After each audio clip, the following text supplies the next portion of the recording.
Althouse was conductor of our band 1901 to 1923, I believe. And he wrote, was a prolific composer, was a personal friend of John Philip Sousa, and he passed away, I think, in 1923, but it's been one of Ringgold's traditions to play one of his marches at each one of our concerts. So if you like these, if you like Galen Hall or any of the Althouse marches and you need one for your own bands, let us know. We can send you, we can send you a PDF of some of the files. So. The picture's right there.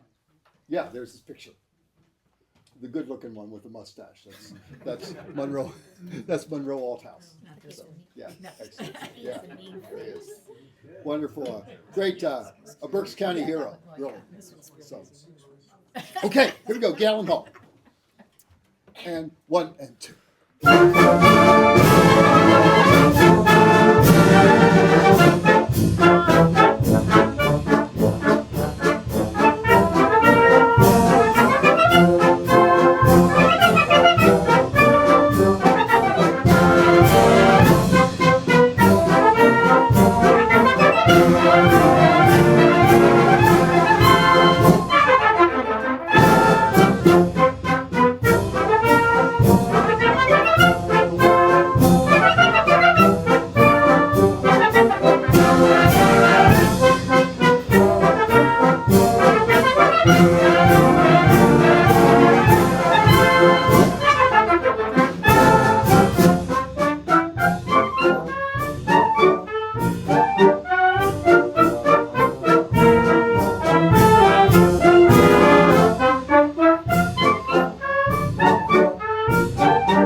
Galen Hall.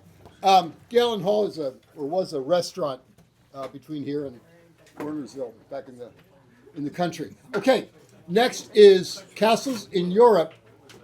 Do you want to say anything about this, Yari? Where is Yari? Where is he? He's not here. Oh, okay, all right. Well, that's fine. Anyway, Yari Villanueva did a presentation this morning on on black musicians during World War One, and the most famous of those was probably James Reese Europe, just a fabulous musician, composer, band leader, and a warrior. So this is just one of them. I always thought castles in Europe referred to actual castles throughout Ireland and Scotland and so forth. No, it's about the dancers, the famous dance team, Irene and I forget her husband's Vernon and Irene Castle. They were good friends of his, which actually was interesting because at that time, Reese, of course, obviously being black, they were a white dance couple, but they worked together very closely, and so they were, breaking the racial barriers even back then. Vernon lost his life as a pilot in World War I, unfortunately, but his wife, lived for a long time after that. But these castles refer to Vernon and Irene Castle, which is kind of interesting. So let's play through this. This wasn't on the original program for ECBC, but I think it's appropriate. So, and 1 and 2.